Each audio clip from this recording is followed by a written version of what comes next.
Boa tarde! Que alegria começar mais uma sexta-feira com você de todo o Brasil. Estamos ao vivo via satélite, canal digital e também pelo YouTube TV Evangelizar Oficial. A partir de agora, começando para você o programa Vida em Foco, seu programa de todas as tardes aqui da TV Evangelizar. E nada melhor numa sexta-feira, nesse pré-feriado, né, praticamente, dia 8 de outubro, que a gente traga um pouco assim de guloseimas aqui, queijos, né? As formas de combinar, os benefícios do queijo, a melhor forma de consumir. E olha só, quem vai trazer essas dicas pra gente é uma especialista no assunto, especialista em nutrição esportiva funcional, a Kathleen Dallagnol Ferreira Faretti. Já já a gente vai para aquele cantinho delicioso ali. Também vamos falar sobre as mudanças climáticas que estão acontecendo no mundo todo e que precisamos estar atentos. E por isso convidamos o climatologista da Universidade Federal do Paraná, o Wilson Flávio Feltrin Roseguini, que vai explicar para a gente o que está acontecendo. E você vai visitar comigo um café que fica no meio de um orquidário, um local muito bonito, muito aconchegante para você. É só ficar com a gente, né? A partir de agora está no ar, programa Vida em Foco.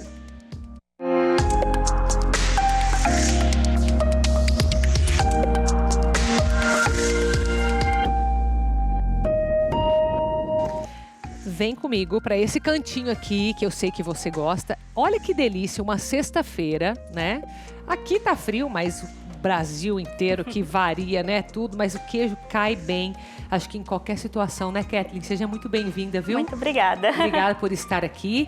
E acho que a ideia é aproveitar as dicas de como consumir as melhores combinações e que você também nos ensine mais sobre as propriedades do queijo, né? Aproveitar a sua especialidade aqui. Vamos começar pelas formas de combinação? Podemos começar pelas combinações. Pode ser? Porque dificilmente a gente come um queijo sozinho, né? Um enroladinho de mussarela, por exemplo. A gente sempre gosta de combinar com alguma coisinha. Tá. Então é bem interessante as combinações. Uhum. E a gente varia muito, por exemplo, os tipos de queijo, eles têm benefícios diferentes ou é mais o sabor mesmo? Como que funciona esse mundo dos queijos aí? Não, eles têm, como a gente tem uma grande variedade de queijos, eles também têm uma variedade grande de propriedades. Tá. Né? Lógico que todos os queijos, eles são fontes boas de proteínas, porém, eles variam muito em relação a sódio e em relação a cálcio e em relação à gordura, principalmente. Então, alguns queijos a gente não deve consumir todos os dias ou fazer parte da nossa rotina por causa desse teor de sódio aumentado, teor de gordura aumentado. Mas, de uma forma geral, o queijo pode fazer parte da rotina se a pessoa não tem uma intolerância, não tem uma alergia, né, em relação a esse alimento, mas a gente deve ficar atento a algumas coisinhas. Tá. Com relação à proteína que você falou, também varia a concentração de proteína em cada tipo de queijo ou isso não? Varia. Varia também? Pode variar de um queijo para outro. Por exemplo, o queijo parmesão é um dos queijos que tem o maior teor de proteína. Porém, é um queijo com muito sódio. Bem salgado até no paladar, né? Exato. Que é aquele queijo que vai no macarrão, né? Que vai aquele ralado, geralmente. Exato. É um queijo que a gente usa em pouca quantidade, né? E daí, por ser usado em pouca quantidade... É esse aqui, por acaso, ou não? É esse aqui. Esse aqui. Tá. Esse aqui é o queijo parmesão. Tá. Então, como ele é usado em menor quantidade, a gente compra normalmente ele raladinho, né? Para usar realmente para finalizar preparações, ou naquela torta, um muffinzinho. A gente dá uma salpicada do queijo. Mas ele tem um ótimo teor de proteína. Porém, a gente vai usar sempre pouquinho, né? Por causa do teor de sódio e de gordura que é elevado. E daí essa proteína presente não vai ser tão grande assim, por causa da quantidade que a gente utiliza daquele queijo. Então, a gente tem que ficar atento nessas questões para também não ter algum problema de saúde correlacionado ao muito consumo de gordura. Dá uma noção pra gente, então, de quantidade que pode ser ingerido esse queijo, que eu acho que é um queijo bastante consumido no Brasil. E frequência, se a gente tem que evitar quantas vezes na semana que pode ser consumido, em qual quantidade, mais ou menos, uma ideia pra gente. Por exemplo, eu posso até utilizar todo dia, mas eu vou usar sempre em pequena quantidade. Então, às vezes, uma colherzinha de sobremesa, uma colher de sopa, dependendo da preparação que eu vou fazer. E também do grau de intolerância, né? Se a pessoa realmente vai tolerar aquele queijo ou não. Isso varia ao longo da semana. Mas então receita, por exemplo, que vai cobrir com queijo, sei lá, uma lasanha, um fricassê de frango, alguma coisa que vai, aquela porção grande de queijo, não é indicado usar o parmesão. Não. Ou misturá-lo com algum outro, então. Exato, misturar. Normalmente, quando a gente vai fazer uma preparação como lasanha, a gente vai usar um queijo mussarela. E daí talvez vai salpicar um pouquinho do parmesão aí por tudo cima. bem salpicar ali por cima. Também, tudo bem. Ou às vezes a gente pode fazer uma preparação mais saudável, como um muffin de ovo, a gente pode fazer um mini muffin. De ovo? Como que é isso? A gente bate o ovo com um pouquinho de aveia, um pouco de legumes, coloca pra assar com um pouquinho, põe fermento, Assar né, pra no dar uma forno aquecida. mesmo? No forno, naquelas forminhas de cupcake, né? Põe pra assar, é um lanche super saudável e a gente pode pôr um pouquinho de parmesão em cima. Essa é uma forma de consumo saudável e poderia ser todos os dias. Porque daí você não põe o sal. Você põe só o queijo ou põe sal normal? Depende do paladar da pessoa, né? Tá. A gente pode usar só o parmesão porque ele tem um bom teor de sódio, mas se a pessoa às vezes gosta um pouquinho mais salgadinho, daí toma cuidado com a pressão para não subir. Tem que ficar atento, Tem né? que ficar atento. Sim. Daí pode pôr um pouquinho de sal na massa também. Tá, então, fora essas receitas, que já é uma forma de consumo, tem alguma outra forma? Porque a gente tem alguns ingredientes aqui, né? Que não sei se você iria pro parmesão nesse caso. Tem alguma outra forma de consumo dele? Do queijo parmesão? Do parmesão. Parmesão ele é usado também, às vezes, em tábuas de frios. Daí é uma ocasião mais especial também. Quando porque, você vai ao mercado, tábuas de frios não é algo que a gente usa com frequência, né? Normalmente Sim. a gente reúne os amigos, a família e vai preparar algo assim. E daí a gente pode usar um queijo parmesão, por exemplo, em uma preparação especial. Legal. Qual outro queijo aqui daqui dessa tábua? Acho que esse aqui é bem comum, né? Esse aqui é o gorgonzola, que ele é um queijo com fungos, né? Então vai bastante receitas também. Também vai, mas ele tem um gosto bem característico. Então é um queijo que não é apreciado por todo mundo. Eu adoro. mas ele, como que é o teor de sódio, de cálcio, de proteína que você mencionou, esses três, né? Exato. Teor de sódio gordura. elevadíssimo. É alto também? É alto também. Olha só. A maioria dos queijos que são um pouco mais amarelos, eles têm um teor de sódio mais elevado. Queijos como o queijo branco, o queijo Minas, Frescal, ricota, ou então o queijo cottage, eles têm um teor de sódio um pouco mais baixo. Queijo brie não entra nessa lista aí, não? O queijo brie, ele é uma pegadinha. Ele é um meio termo ali. Olha que tipo. E ele tem um teor de sódio elevado Porque também. ele é mais branco, né? Ele é mais branquinho. E mesmo assim tem teor de sódio. Só que ele tem uma casquinha, né, em volta dele. Então, vai depender também do tempo de cura dos queijos, né? Eles vão concentrando maior substâncias ou menos. Então, esses queijos que são um pouquinho mais branquinhos, eles têm um teor de sódio menor, porque eles têm um tempo de cura menor também, né? Entendi. Então, o queijo gorgonzola, por exemplo, que é um queijo com fungos, ele é ótimo, mas a gente não recomenda, por exemplo, para mulher que tem candidíase de repetição ou infecção urinária de repetição, porque isso pode agravar o quadro. Nossa, que interessante. Esse eu não sabia. Interessante. Qual mais? Esse aqui é qual? Esse é o provolone. Provolone, tá. Também é bem salgado. Também salgado. Todos aqui acho que são salgadinhos, né? Todos dessa combinação que são salgados. Que estão na tábua de frios. Na tábua de frios, exatamente. E o pessoal tem que maneirar para comer ali? Tem que pensar na quantidade que tá comendo, porque às vezes a pessoa fica comendo e não tem noção tanto de sódio que tá ingerindo, né? Com certeza. A tábua de frios, o segredo pode consumir o queijo, é legal ter uma variedade de queijos numa tábua de frios, porém, essas combinações além que a gente faz da tábua de frios. Para que você não consuma só um tipo de alimento. Queijo, exatamente. Só um tipo de alimento ainda com teor de sódio mais elevado. Então, a gente pode fazer uma tábua de frios com algumas frutas secas, com a azeitona, por exemplo, o ovo de codorna, que também são alimentos que têm um teor de sódio. Só que esses alimentos a gente pode dar uma lavadinha antes para retirar um pouquinho daquela quantidade de sódio e fazer as oleaginosas também numa tábua de frios. Então a gente faz uma combinação um pouco melhor, né? Aí a pessoa acaba comendo mais variado. Exato. Esse é o segredo. Exatamente. Esse segredo é, na verdade, para toda a alimentação, né? Quando a gente pensa em queijos de uma forma geral, é sempre isso. Variar eles, né? Não ter uma alimentação tão repetitiva, para não repetir também os mesmos nutrientes e também ter uma variedade, uma exposição menor, às vezes, ao sódio, a quantidade de gordura saturada que tem nesses tipos de produtos. Tá. Então, isso aqui é uma geleia, não? Essa é uma geleia. Tá. Isso vai bem com queijo? Vai super bem. É? O pessoal gosta muito de fazer combinação de geleia com queijos e daí a gente pode ter uma opção que nem essa, que é uma geleia sem açúcar. Ah, Então, legal. a gente tem uma combinação um pouco mais saudável também para uma tábua de frios. Ou até no dia a dia. Então, por exemplo, eu posso fazer um queijo como um lanche da tarde, um queijo de um teor de proteína legal, mas com uma quantidade de sódio menor. Que seria aqueles que você mencionou? Queijo Minas, Frescal. Ricota vai super bem. Desses todos, a ricota é um dos melhores que tem. E a gente pode fazer uma combinação de lanche com um pouquinho de geleia, por exemplo, e um punhadinho de castanhas. É um lanche perfeito. Mas, por exemplo, a ricota, ela já é bem sem sal, né? Ainda mais comparada a esse. Tudo bem, esses são elevados, mas a ricota é bem mais sem sal. Exato. E aí se consome ela com tempero ou ela pura mesmo? Eu acho que talvez o ideal seria uma resposta, né? Mas como que a pessoa consegue ingerir? A ricota não precisa ser pura. A gente pode, às vezes, usar um pouquinho de azeite de oliva, uma quantidade baixa, ou usar com um orégano. Às vezes a pessoa gosta de um tipo de pimenta diferente para salpicar em cima. Dá uma temperadinha. Exato, os queijos ficam bem temperados. Os queijos mais branquinhos, eles vão bem temperados, porque eles têm o paladar um pouco menos apurado que nem esses aqui, digamos. A gente não tem tanto sabor. O que vai bem é o orégano? Orégano vai super bem. Manjericão. Manjericão também vai combina? Super bem com queijos. Olha, que legal. Por exemplo, o cottage é um queijo que a gente tempera, que é um queijo mais cremoso. Ele é mais como uma pasta. Sim. Então, ele vai super bem temperado com azeite de oliva, manjericão. Que interessante. A gente pode fazer até com um tomate cereja, por exemplo. Eu ia perguntar o tomate, se ele combina. Combina super. Ah, que legal. A gente pode fazer até palitinhos, às vezes, com a ricota, que tem menos sabor. Fazer palitinhos de ricota com o tomatinho cereja. E daí dá uma temperadinha naquele... umas imagens ali, ó. Exatamente. Pra passar fome, né? Pra gente passar fome.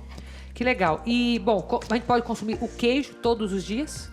Vai depender da tolerância de cada pessoa para queijo. Pessoa não, mas isso você fala é uma intolerância à lactose ou tem outros tipos de alergias que estão nesse meio? Existe alergia, né? As pessoas têm uma intolerância ou uma alergia à proteína do leite, daí não vai conseguir consumir nenhum tipo de queijo, né?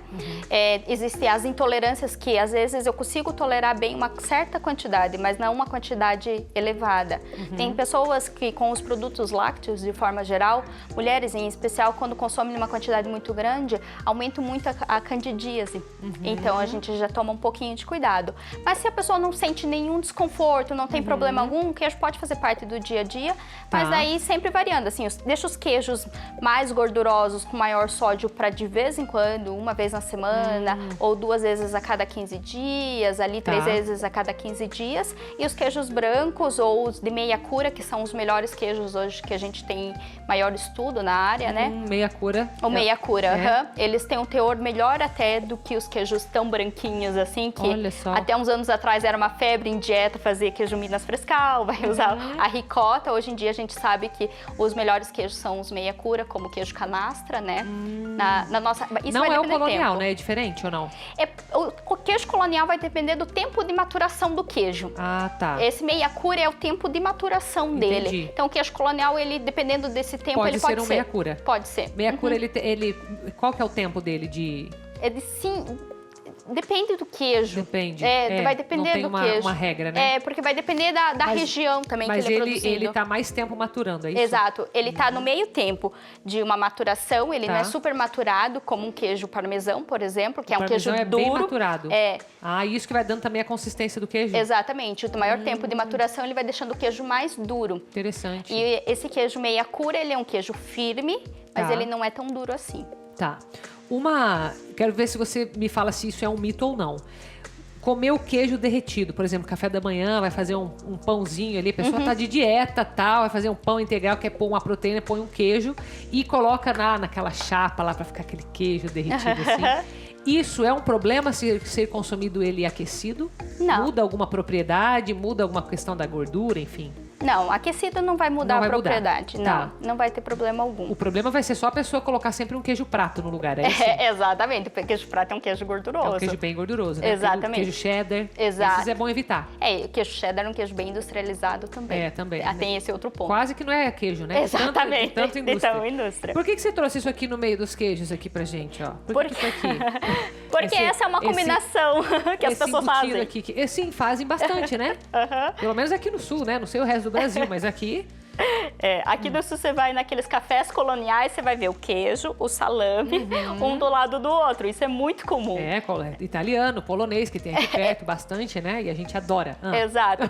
Porém, né, a gente já está falando de uma classe de alimentos, desses queijos, que eles têm um teor de gordura mais elevado. Se eu for fazer a combinação com o salame, que também é um produto industrializado, embutido, com teor de sódio elevadíssimo, aí não fica uma combinação legal. Então, por isso que não é bom, porque ele também vai ser muito elevado no sódio, tem a questão de todos os ingredientes artificiais e tudo. Por isso. Exato. Já tá comendo uma coisa, então já deixar só isso aqui, pegar os mais saudáveis perto. E a torradinha? A torradinha também é outra combinação que as pessoas fazem muito, né? De lanchinho da tarde, comer um queijinho com uma torrada, né? E a torrada, ela não é um problema, ela pode entrar, mas a gente pode fazer uma opção às vezes um pouquinho melhor, uma torrada integral, ela é uma opção. Mas essa parte, né, de integral ou do branco, depende muito da pessoa. Às vezes a gente acha que só o integral é o melhor, mas às vezes a pessoa está em um foco de ganho de massa muscular, que precisa de um teor de carboidrato mais branquinho, que a gente chama, que são esses carboidratos simples, dependendo do horário, é mais interessante do que se fosse um integral. Então é bem específico de cada pessoa. A gente não pode pegar uma regra geral e aplicar. Não tem. Se eu for pensar em um contexto saudável, é melhor a gente escolher o integral. Agora, para dietas especializadas, daí a gente pode variar um pouco isso. Entendi. Legal, deixa eu pegar teu contato aqui, Kathleen. Você está no Instagram, Kathleen Dallagnol, aparece aí para você. No Telegram também? Também. Legal. Aparece aí para você os contatos dela. Agradeço muito sua presença aqui hoje, nessa sexta-feira, trazendo essas delícias aqui pra gente, viu? Muito obrigada. Obrigada, Kathleen. Aproveitando que a gente está aqui nessa vibe de nutricionista, algo que você precisa estar muito atento é aos rótulos dos alimentos quando você vai adquiri-los. Preste atenção nessa reportagem. Quando você vai ao mercado, costuma olhar bem os preços dos produtos.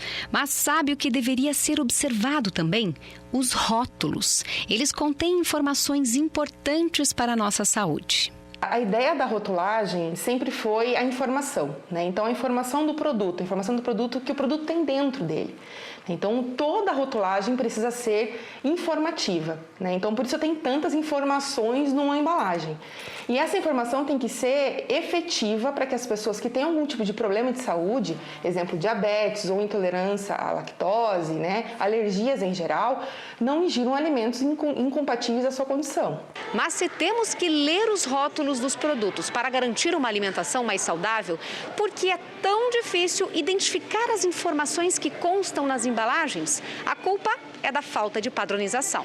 Uma das principais questões é o tamanho das letras, né? A gente tem toda uma regra, né, das letras, porém para pessoas que têm alguma dificuldade de leitura, mesmo tendo um padrão de leitura, você não consegue ler em alguns rótulos, né? Então alguns produtos maiores têm tabelas maiores, né? Uma questão simples, um chocolate, por exemplo, tem uma tabela extremamente pequenininha, né? O que também traz problemas, porque o chocolate, por exemplo, pode ter outras composições.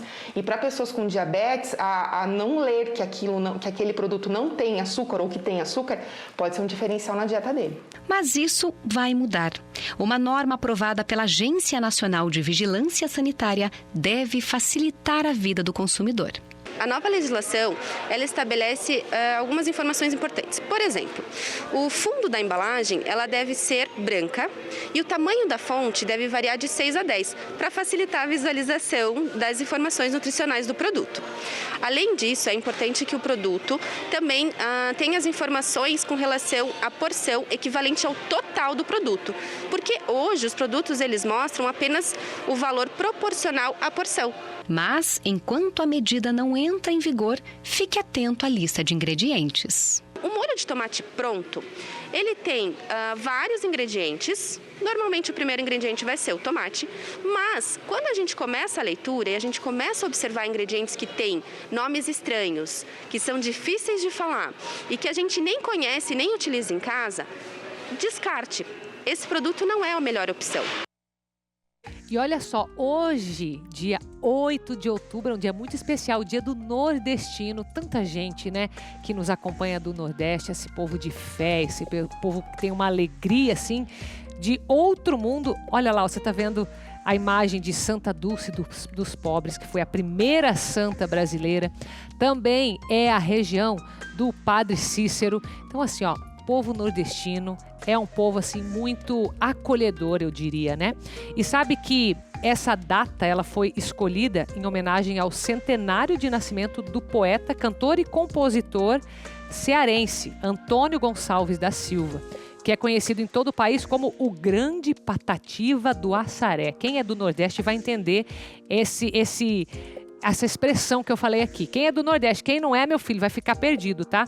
Agora, a fé desse povo, a gente sente aqui pela obra Evangelizar como um todo, né? Então, olha, o nosso carinho para você que nos acompanha de todas as partes deste Nordeste maravilhoso, sem dizer que lindo, né? Lindo demais. Então, ó, nosso carinho especial para você no dia do nordestino.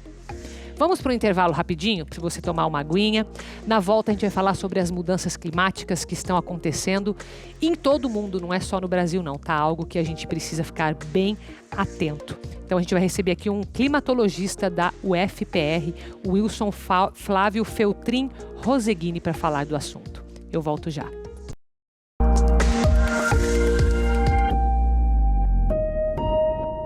Olá, tudo bem? Aqui é Padre Christian Shankar e tem um convite muito especial para você e para sua família. Seja quem você nasceu para ser, um profeta nos dias de hoje. E para iluminar a nossa caminhada, que possamos olhar para Abraão e São João Paulo II. Sábado, 13h e domingo às 7h45 da manhã, aqui na TV Evangelizar.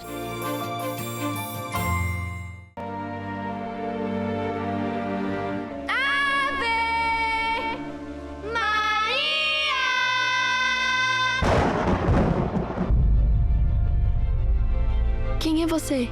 Eu venho do céu. Com quem você tá falando? O que você quer de nós? Agora eu tô vendo ela. Fátima, a história de um milagre.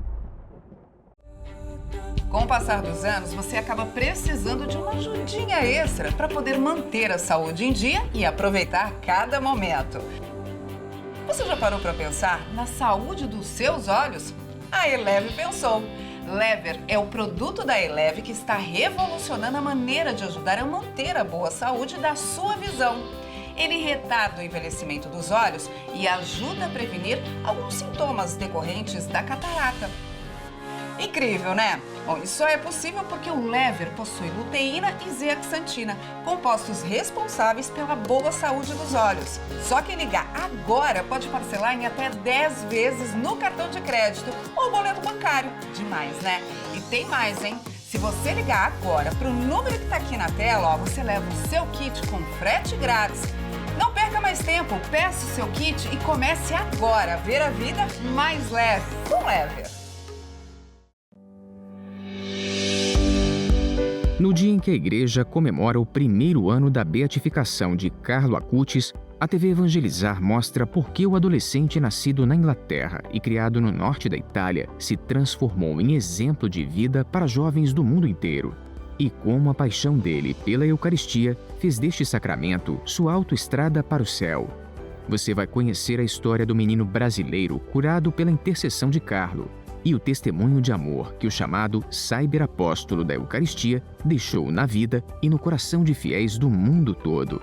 Neste domingo, 10 de outubro, com apresentação em 2 horários, aqui na TV Evangelizar.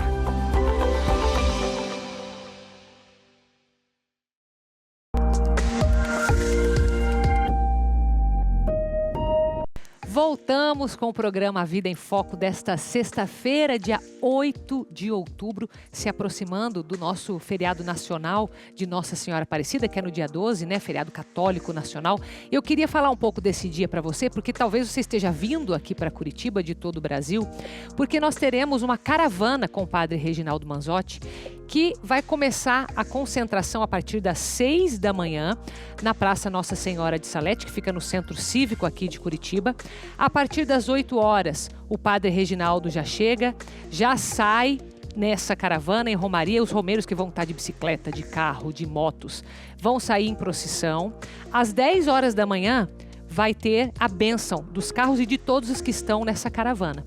E em seguida, eles vão em procissão para o santuário de Nossa Senhora de Guadalupe e Jesus das Santas Chagas para a missa solene em honra a Nossa Senhora Aparecida. Então você é nosso convidado, claro, para participar aqui em Curitiba, para acompanhar pela TV Evangelizar, que vai ter toda essa cobertura, tá? Então dia 12, próxima terça-feira, que é feriado católico, participe com a gente desta caravana com o Padre Reginaldo Manzotti. Mas agora nós vamos nos focar um pouco aqui nas questões climáticas que têm sido até motivo de preocupação, não só no Brasil, no mundo inteiro, né? Tá uma loucura o clima.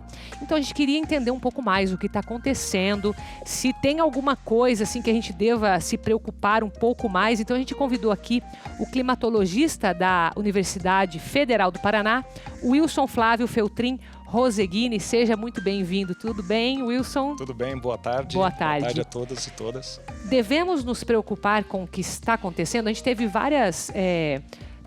Temos tido, mas acho que esse ano está bem atípico, né? Com relação a temperaturas super elevadas. Tivemos casos de queimadas no Canadá, que é um país frio. Temos questões muito frias aqui no Brasil. Fala um pouco dessas mudanças, o que está acontecendo, Wilson? Uma coisa que é importante as pessoas entenderem é que quando se fala a respeito de mudanças climáticas, a gente não está falando apenas de aumento da temperatura, mas de aumento dos eventos extremos. E esses eventos extremos, eles contemplam também o aumento da temperatura, mas também concentração das chuvas, ou seja, você acaba tendo uma quantidade muito maior de chuvas em um curto período de tempo, o que pode tornar essas chuvas um problema, porque elas vão cair em grande quantidade, num intervalo muito pequeno. Também está relacionado, inclusive, e o que muita gente pode achar estranho, a eventos extremos de frio. Né? O que pode acontecer, por exemplo, no caso de Curitiba? A tendência para os próximos anos, segundo os principais relatórios, como o do IPCC, que é o painel intergovernamental de mudanças climáticas da ONU, é que os nossos invernos eles podem passar a ser cada vez mais quentes, só que esse calor, ele permanecendo por mais tempo ao longo do inverno, mas intercalado com períodos curtos de frio mais extremo. Então, nós poderemos ter, por exemplo, um inverno todo acima da média na temperatura, mas que intercalado a ele, nós tenhamos ondas de frio muito intensas. E isso já aconteceu esse ano. Exato. Esse ano, inclusive, o nosso inverno, comparado ao do ano passado, já foi um inverno um pouco mais rigoroso, né? Isso pelo menos até agosto. E aí, parece que uma chavinha virou, né? E a gente passou a ter ondas de calor em sequência. Nos últimos anos, inclusive, o mês de setembro tem se mostrado bastante nesse sentido, fora da média, acima da média, no quesito temperaturas. E a gente também tem enfrentado outro problema, que é a questão da chuva. A gente tem tido uma diminuição na quantidade de chuvas nos últimos tempos, e isso pode tanto ser já um reflexo dessas mudanças climáticas, como também de algumas variabilidades climáticas que nós já conhecemos, como, por exemplo, a Laninha. Nós tivemos Laninha no ano passado, aí nós entramos num período de neutralidade no início desse ano e agora nós estamos retornando novamente à Laninha. E Laninha, a característica mais comum dela, no caso do Brasil e da região sul do Brasil, é geralmente a ocorrência das estiagens. Né? A característica interessante que a Laninha traz para nós aqui também é de chuvas irregulares, porque geralmente Curitiba, ela sempre teve chuvas mais ou menos bem distribuídas ao longo do ano. Mas em períodos com Laninha, você acaba tendo intervalos maiores sem chuva e a hora que a chuva vem, ela vem de forma muito intensa. Então isso pode passar a ser cada vez mais comum nesse sentido. Entendi. E como que ficam as regiões mais quentes? Quais que são os impactos climáticos para o resto do Brasil? Que é a grande parte, né, que predomina o calor. O que é o impacto que a gente está vendo? Um lugar importante da gente citar é a questão relacionada ao semiárido nordestino. As previsões apontam que até o final desse século a precipitação pode reduzir em até 50% naquela região e ainda assim com um aumento de temperatura que pode chegar a 4 graus. Se acontecer da forma como está sendo colocado pelos principais modelos de previsão, aquela região que hoje é considerada de clima semiárido poderia se transformar em deserto. Esse é o nível do problema que a gente pode enfrentar. Outra região que demanda muita preocupação é a região amazônica e também a região do Pantanal. E essa não está relacionada apenas à questão da mudança climática, mas também relacionada ao desmatamento. Porque o que acontece? A floresta amazônica é uma floresta equatorial, uma floresta úmida, né? A gente chama de floresta ombrófila densa. Tá. E o que acontece? Naturalmente, a circulação atmosférica aqui da América do Sul faz com que muita umidade do Oceano Atlântico entre na América do Sul pelo norte, ali na região do estado do Pará, do Amazonas. E essa umidade, ao entrar em direção à floresta amazônica, ela vai encontrar a oeste a Cordilheira dos Andes. Como a Cordilheira dos Andes é uma barreira elevada, essa umidade ela acaba fazendo uma curva em direção ao sul. Né? Então, exatamente. E aí o que acontece? Essa umidade, quando ela chega hoje e encontra uma grande floresta como a Amazônia, e essa floresta está transpirando umidade, porque uma árvore de grande porte, dependendo da espécie lá na Amazônia, ela pode retirar e colocar no ar por dia pelo menos 300 litros de água. Nossa, bastante. Então você imagina que essa umidade do Atlântico hoje chega e encontra toda essa umidade disponível sobre o céu da Amazônia. E aí ela se une a essa umidade e um pouco dessa umidade precipita lá e a outra parte acaba sobrando para a região centro-oeste, sudeste e sul do Brasil. Certo. Se você desmata a floresta, aquela umidade que entra pelo Atlântico, ela não vai encontrar uma umidade sobrando, por assim dizer, na região amazônica, porque não vai ter mais floresta. E aí o que vai acontecer? Toda a precipitação vai ocorrer lá e não vai sobrar nada para nós aqui no sul e no sudeste. E também esse corredor todo que se forma, que a gente chama de rios voadores, que trazem essa umidade daquela região para cá, principalmente no período do verão. Então, a floresta em pé ela é muito mais valiosa para nós, muito mais valiosa. Não só por isso, mas também por questão da própria biodiversidade, que a gente tem muito a descobrir ainda. Sim, interessante você trazer esse ponto de vista, né? Porque às vezes a gente até ouve falar da importância, a gente sabe da importância da preservação das florestas e tudo, mas não faz a conexão de como que isso age no todo, né? Como que isso impacta. E aqui você deu um exemplo do Brasil, mas o ecossistema ele deve funcionar meio que integrado no mundo todo. Sem dúvida. Né? Então, partindo dessas informações que você deu, né, supondo que essa previsão vá acontecer, esse aumento de temperatura, a secura do ar, né, vamos dizer assim, o que a gente poderia fazer? Um ponto, já entendi, preservação das florestas. Você poderia dizer como que isso está sendo administrado, protegido do ponto de vista ambiental? E uma segunda instância, o que a gente deveria fazer como preparação, já que isso vai acontecer? Porque acredito que mesmo que se pare de desmatar agora, isso já é uma previsão a partir do hoje. Ou seja, já se espera que chegue esse momento. O que a gente tem que fazer como sociedade? Que adaptações que a gente tem que fazer para sobreviver a esse novo clima? Você levantou um ponto que é muito importante com relação ao que a gente considera nesses relatórios o chamado turning point, que é o ponto de retorno. A gente ainda tem a possibilidade de evitar que o aumento da temperatura do nosso planeta, da média global, passe de 1,5 graus. Então, por mais que a gente tenha elaborado essas previsões com base do cenário já de hoje, né, com o desmatamento que nós já temos hoje, ainda é possível se reverter. Interessante. Essa reversão, por exemplo, ela passa primeiro pela questão da preservação da própria floresta. O Brasil, por exemplo, é um país de grandes dimensões territoriais e que ainda tem muita área disponível para agricultura, para produção de pecuária, sem a necessidade de novos desmatamentos. Nós temos muitas áreas. Então, esse é um dos pontos que a gente tem que levar em consideração. Não é necessário ampliar essas áreas. E essas áreas geralmente estão sendo ampliadas através de um desmatamento que é feito não só com corte das árvores, mas também com queimadas. Então, a árvore está deixando de absorver, de sequestrar carbono da atmosfera e, além disso, ela está emitindo todo aquele carbono que ela absorveu durante o crescimento. Então, um dos pontos importantes que a gente tem que considerar é esse.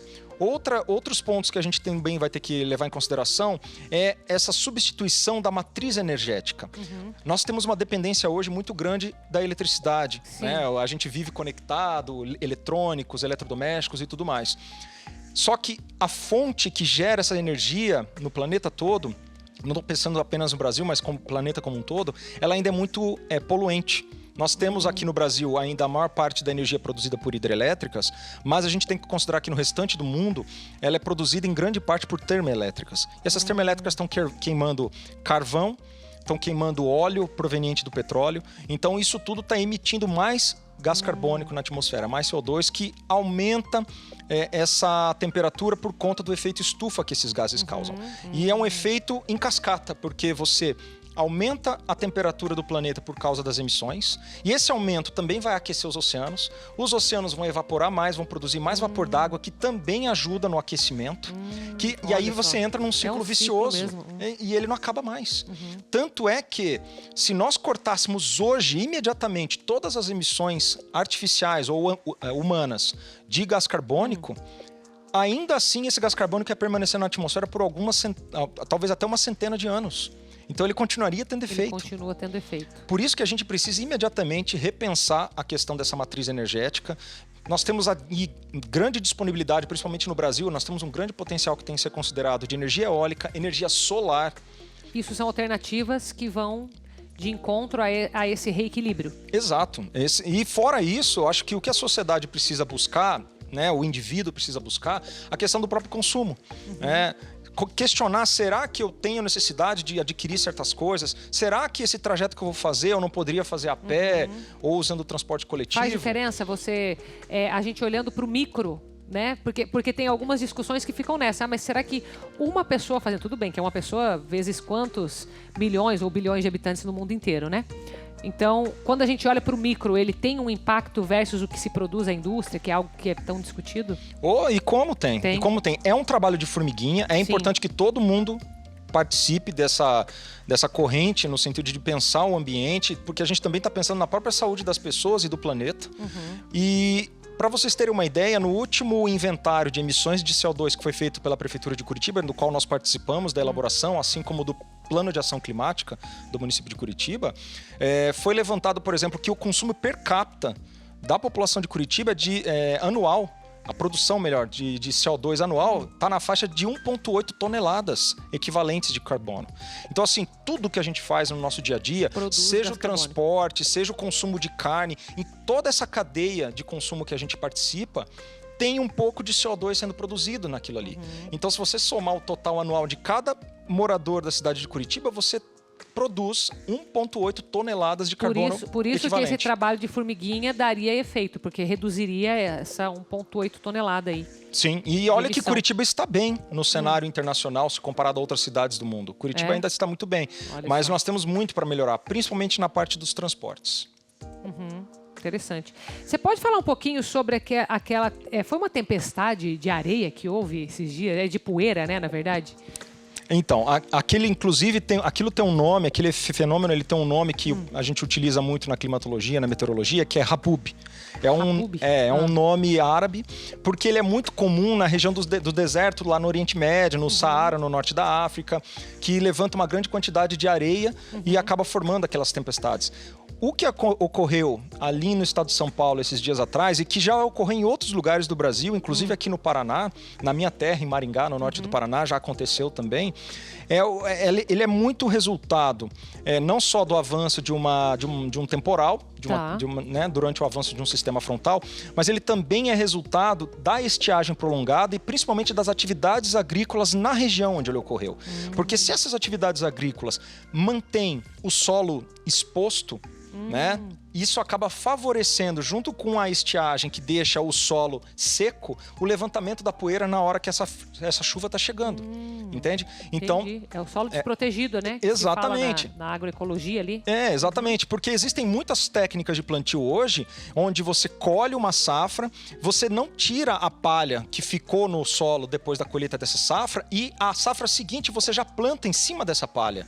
Essa palha, ela protege o solo, mantém a umidade desse solo. Só que naquela região que ocorreu lá de São Paulo esses dias atrás, alguns agricultores da região têm o costume de revolver o solo com um maquinário, com grades, né, para deixar o solo exposto para facilitar o plantio.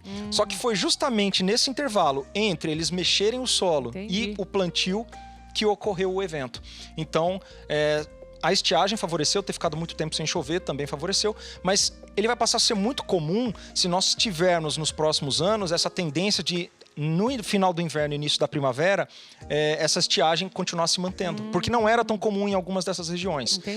O inverno é geralmente um período mais seco, mas tem ficado mais seco do que o habitual. Então, acaba favorecendo. Mas é interessante, né? Você trouxe vários elementos aqui que mostram que algumas adaptações de como estamos fazendo as coisas hoje, por exemplo, a agricultura, por exemplo, o modo de consumo, eles têm um impacto e a gente precisa rever o que está na nossa mão fazer, né? Eu acho que é isso que sai da conversa aqui, porque acredito que não é só a gente olhar para os números e se assustar, né? É entender o que a gente pode fazer, mesmo que seja um trabalho de formiga, como a gente falou aqui, mas que vai gerar algum impacto positivo com relação à nossa saúde, né? Porque no final a gente está falando da nossa saúde, né?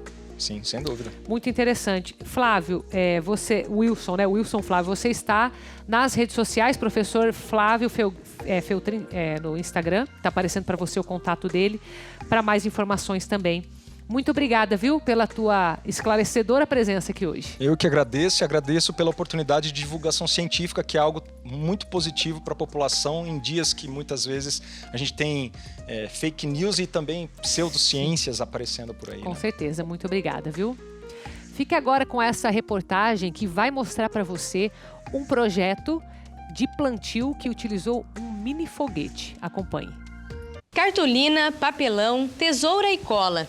Olhando assim, parece só a montagem de um brinquedo com materiais recicláveis. Mas por trás dos mini foguetes há muito estudo e uma motivação nobre: reflorestar áreas devastadas. As responsáveis por esta brincadeira de gente grande são estudantes do ensino médio do Colégio Agrícola Adroaldo Augusto Colombo, que fica em Palotina, na região oeste do Paraná. A Stephanie e a Cauane moram em Autônia, na região noroeste do estado. E no ano passado viram de perto as consequências de um incêndio no Parque Nacional de Ilha Grande, que destruiu 68% da área de preservação. Foi a partir da indignação das meninas que surgiu a ideia do projeto. A gente via, mas só podia assistir. Não estava lá para poder impedir, para poder tentar parar o fogo, para perguntar quem começou aquilo e tentar fazer justiça. A gente só via. Por meio do conhecimento, as estudantes resolveram agir e encontrar uma solução para o problema.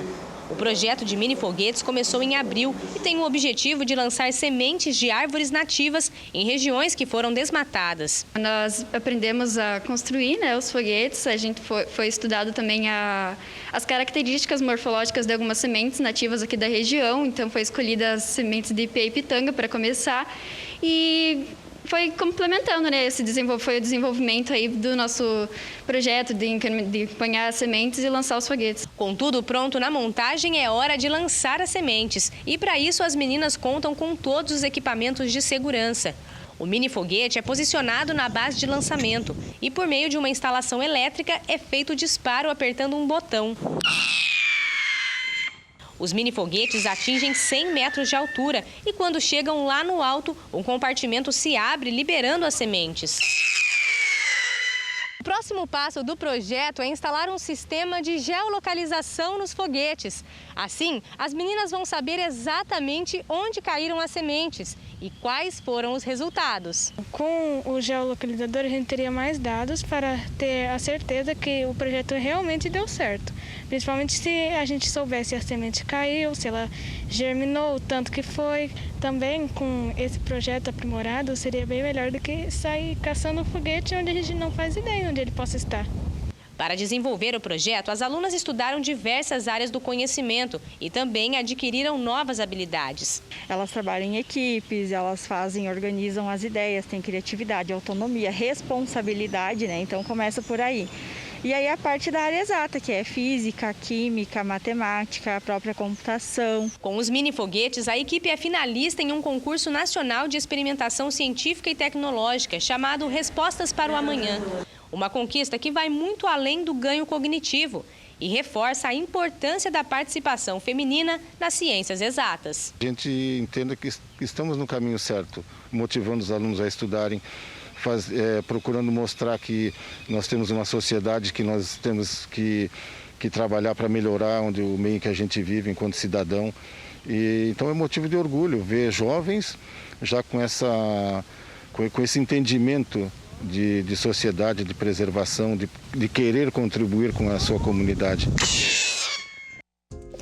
Fique agora com o recado da Poliana. Seja bem-vinda, Poliana. Muito obrigada, Carol. Uma excelente tarde para você e para você que está ligadinho na gente. Uma excelente tarde, um excelente final de semana. E para a gente ter um final de semana excelente, a gente tem que estar bem, não é verdade? A gente tem que dormir, descansar, repousar e acordar cheio de energia e disposição. E é isso que você merece, é ter saúde, é ter qualidade de vida. E é isso, com toda certeza, que Deus tem para você. É vida em abundância, não é verdade? Mas se você está cheio de problema de saúde, começa as reclamações e você tem razão, é tão difícil a gente dormir e acordar bem quando a gente sofre com dores, por exemplo. Aquela dor que começa leve e ela vai intensificando com o passar dos anos. Muitas vezes você não sabe nem explicar aonde dói, se é o músculo, se é o osso, se é a articulação, se é dentro do osso. Essas dores, elas normalmente vêm e ficam, são as famosas dores crônicas. Por que eu estou falando tudo isso? Porque a gente pode ajudar você a combater os processos inflamatórios que vão intensificando as suas dores do dia a dia. Então, se você quer ter dias mais leves, combater inflamação sem precisar tomar mais medicamento, sem precisar ficar fazendo pulsão nas suas articulações, colocar agulha para retirar líquido, é algo tão dolorido, a gente coloca para você a oportunidade de você adquirir um tratamento que é natural, que não tem contraindicação e que é comprovado que vai ajudar você a diminuir processos inflamatórios. Principalmente se, além de tudo isso que eu acabei de falar, se você sofre com diabetes, que aumenta ainda mais os processos de inflamação. Além de você combater as dores com Ora Pronobis, você também diminui os níveis altos de açúcar. Então, para você que é diabético, é essencial. Para você que sofre com dores, é maravilhoso, vai ajudar você. Então, dá o primeiro passo e deixa eu ajudar você já na segunda-feira, começar uma semana diferente, com mais energia, com mais disposição e, claro, cheio de mobilidade, que é o que você de casa merece. É só ligar no 0800 602 8022 e adquirir desconto, promoção imperdível para você, com parcelamento em 10 vezes sem juros, e o presente é para lá de especial. A imagem de Jesus das Santas Chagas chega junto no seu pedido hoje. Comprou, ganhou, vai garantir desconto, parcelamento em 10 vezes sem juros e o frete é grátis para todo o Brasil. Qualquer cantinho do país, pediu hoje, na segunda-feira, semana que vem, tá chegando para você. Corre e aproveita, 0800 602 8022. É com você, Carol. Vamos fazer uma pausa, vamos lá para o intervalo. Na volta você vai conhecer um café que está dentro de um orquidário. Um lugar lindíssimo para você ir bem leve nessa sexta-feira. Volte comigo.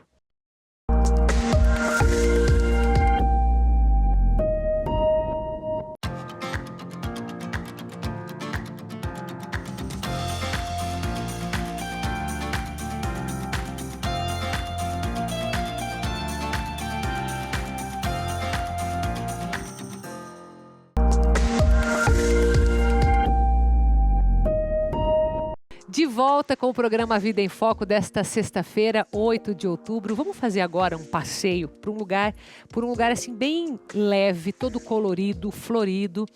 Um café, imagina um café colonial dentro de um orquidário, né? Você olhar ao redor assim, ver vários tipos de orquídeas, dá até vontade de comer mais, né? Acho que é uma ótima estratégia, inclusive, para um café colonial. Vamos acompanhar? Vamos lá.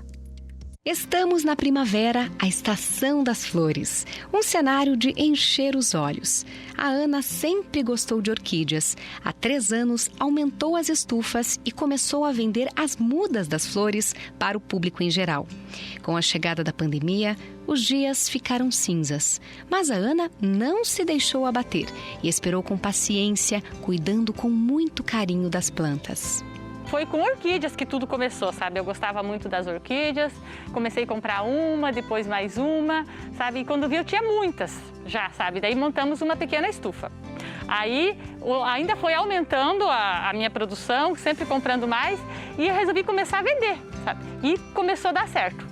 E aí, então, a gente resolveu montar essa estufa maior, que a gente está aqui agora dentro dela. Mas, aos poucos, com as pessoas começando a sair de casa, sempre com os cuidados necessários, ela teve a ideia de servir um café colonial dentro da estufa de flores. Um presente para acolher e aconchegar cada um que chega. Como trazer o turista, o cliente, para cá, para dentro da minha estufa? Então, aí veio a ideia de montar o café. A gente associou aqui a estufa a ter um café colonial e a pessoa, como já vem no café, consegue ver as flores. A comida é artesanal, tudo feito aqui com aquele gostinho caseiro. E o mais curioso, as flores também são usadas como ingredientes. A gente fez um bolo de rosas com pétalas de rosa, maravilhoso.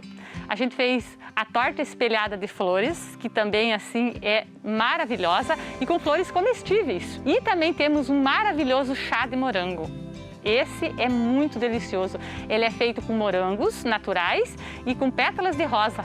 E quem veio conhecer garante que a experiência encheu o coração de esperança em tempos tão difíceis. E essa energia das flores nos traz esperança nesse momento tão complicado.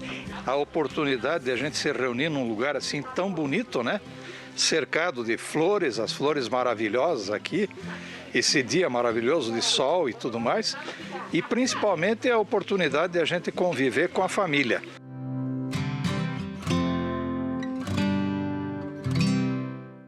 Fala se você não ficou com vontade de ir nesse lugar, né? Todo florido, com essa experiência única, né? Uma experiência única. Eu fiquei com vontade de conhecer esse lugar, tá?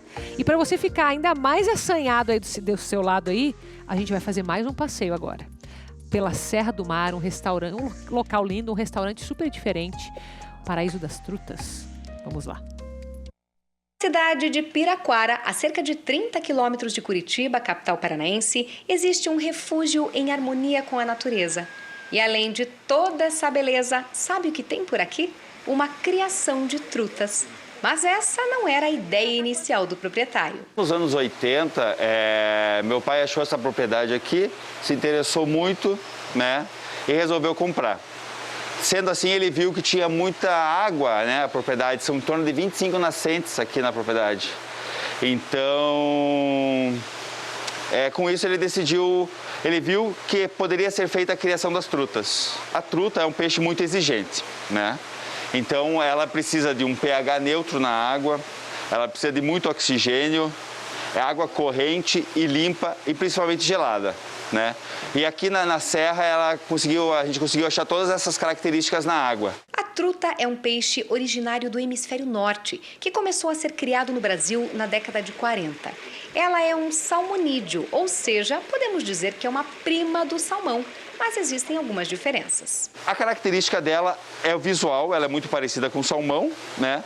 Na questão da carne, ela é branca. Por quê? O salmão, como ele tem um ciclo dentro do mar e outro no rio, ele come os crustáceos.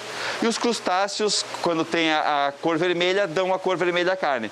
Como a nossa truta, ela é criada à base de ração, né, sem os corantes, então a carne dela é branca originalmente. São cerca de 20 mil trutas da espécie arco-íris criadas para consumo no restaurante que fica dentro da propriedade mesmo. Um trabalho que exige dedicação. Como a truta é muito exigente, os cuidados são muito grandes. Então nós temos 7 tanques ali embaixo, onde nós fazemos a criação das trutas. Todas são separadas por tamanho, pois a truta é carnívora. Se deixar a pequena junto com a grande come a pequena. Então elas são separadas por tamanho, né? E todos os tanques, eles são limpos uma vez por semana. O lugar é repleto de belezas e de curiosidades. Aqui, por exemplo, fica a nascente do Rio Iguaçu, o maior rio do Paraná, que deságua nas cataratas do Iguaçu. Essa nascente é considerada a primeira, pois todas as nascentes, a partir dela, descem para o oceano. Ela é a primeira que desce sentido interior. O Rio Iguaçu, ele percorre em torno de 3.000 quilômetros até desaguar no Mar del Plata, na Argentina, né? São em torno de 900, quase 1.000 aqui no Paraná e mais um trecho fora da região aqui do Paraná. Atrativos que despertam a curiosidade dos turistas. A Cíntia veio com a família para comemorar o aniversário da mãe e se surpreendeu. O que também chamou atenção pra gente, foi a questão da natureza. A gente gosta muito de natureza, então o restaurante já chamou atenção por conta disso e também pelo prato, né? Porque ninguém aqui comeu truta ainda. E ela também, por ser uma grande, gosta muito de peixe, então ela também gostaria de conhecer esses pratos assim, e foi isso que nos trouxe. O importante é você perceber que quando a gente não traz receita aqui no programa, a gente te leva a lugares que tem comida, né? Porque você já viu ali a truta, você já viu aquele café colonial delicioso, você já viu queijo aqui no programa. Então, fica tranquilo que com fome você vai sair bastante desse programa hoje. E para fechar ainda mais nessa questão aí de alimentação, a gente vai falar agora um pouco mais saudável, porque a agricultura aqui da cidade de Curitiba está trazendo muitas hortas comunitárias e são mais de 100 já. Acompanhe nessa reportagem. Quem não gosta de verduras e legumes fresquinhos? E se eles estão pertinho de casa, melhor ainda. Esse é o objetivo da agricultura urbana, uma alternativa sustentável que beneficia comunidades em todo o Brasil. Em Curitiba, temos vários exemplos dessa iniciativa. A capital paranaense já tem 100 hortas urbanas. A 100ª foi implantada no bairro Caximba, a pedido dos próprios moradores. Tem um projeto novo do bairro Novo da Caximba, então ela foi uma área limpa, foi feita a limpeza toda da área, e como era um descampado, o fato de estar descampado, né, aumenta a probabilidade de ocupação irregular ali. Então a horta surgiu dessa demanda da comunidade. 20 famílias da comunidade foram capacitadas para cuidar da horta. O seu Ivo faz parte desse grupo e tem a oportunidade de resgatar o que aprendeu na infância. Desde criança eu sempre via minha mãe e meu pai plantando e colhendo, que é o mais importante, né? E sempre gostei da natureza. E por isso que eu estou aqui dentro desse projeto, plantando e semeando e colhendo. A horta ocupa uma área de 900 metros quadrados, onde são cultivadas várias hortaliças. Mas não é só isso. Por aqui encontramos mais de 14 mil metros quadrados de lavoura com milho e feijão. Na parte das hortaliças, a gente tem muita coisa. Tem 4 tipos de alface, escarola, brócolis, jiló, pimenta de vários tipos. Então, é uma variedade bem grande de produtos que eles consomem e que eles podem comprar também, que a prefeitura fornece um pouco de muda, né, uma variedade de mudas, mas eles podem comprar fora para cada vez ficar mais variada a horta deles. Pelo menos 200 pessoas são beneficiadas com os alimentos cultivados aqui. Além de ser um alimento mais seguro, né, porque não tem a adição de agrotóxicos. A questão da horta também é a questão social, né, que as pessoas vêm aqui, conversam, então esquecem dos problemas que tem em casa. A questão da alimentação, de variar muito a alimentação deles, né, tem pessoas que não estavam acostumadas a consumir as hortaliças e depois que produzem eles têm uma outra visão. A gente fica assim, muito agradecido a Deus por saber que por trás de cada um de nós hortelãos tem lá 40, 50 pessoas que se alimentam com esse produto, né? Então, assim, a gente fica muito feliz quando semeia um canteiro, quando recoloca a muda, quando faz o pé e quando colhe ele e leva para a cozinha, saber que várias pessoas vão se alimentar com aquele produto. Então, isso deixa a gente muito feliz e dá ânimo para a gente continuar cada dia plantando mais e querendo mais. E você sabia que o urso panda, que é um dos animais mais populares do mundo, não está mais em extinção? E você vai aprender mais curiosidades sobre ele no nosso Evangelizar Ensina de hoje. Eles são super fofos e foram salvos da extinção. O panda gigante, que durante décadas foi ícone mundial das espécies ameaçadas, está fora de perigo, graças aos esforços de ambientalistas chineses. Sabe como eles conseguiram essa façanha? Criando reservas naturais e florestais de bambu. Apesar de ter o sistema digestivo bem semelhante dos carnívoros, o urso-panda possui uma dieta vegetariana. O bambu representa cerca de 99% da alimentação, ou seja, sem ele, esses animais morreriam de fome. Os chineses também têm tentado aumentar a espécie por meio de inseminação artificial. Hoje, existem cerca de 1.800 pandas no mundo. Desse total, 350 estão em cativeiros. Na vida selvagem, esses ursos conseguem viver cerca de 20 anos. Em cativeiro, podem chegar a quase 30. Pandas são considerados animais dóceis e solitários. Mesmo pesando cerca de 100 quilos, são habilidosos na hora de escalar árvores. Conseguem subir até 4.000 metros nas montanhas atrás de comida. Sabem nadar e gostam da neve.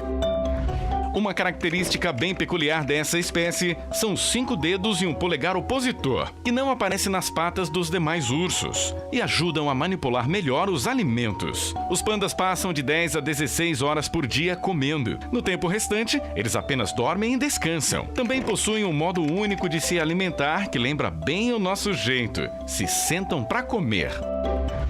Você sabia que eles possuem pupilas semelhantes às dos gatos? Os pandas conseguem enxergar perfeitamente na escuridão e à noite. Espero que tenha gostado dessas curiosidades. Te encontro no próximo vídeo. Até mais! E você vá para o seu fim de semana com essas imagens lindas desse urso aí, imenso, né? E que agora não está mais em extinção. Espero que você tenha gostado do programa de hoje. Deixa pra gente os comentários lá no YouTube, TV Evangelizar Oficial, que você sabe que é a forma da gente interagir mais, né? Saber o que você gosta e trazer aqui pro programa. Continue na nossa programação, agora vem Pauta Aberta com as principais notícias do dia. Ótimo fim de semana para você. Te encontro na segunda-feira, 3h30 da tarde. Fica com Deus.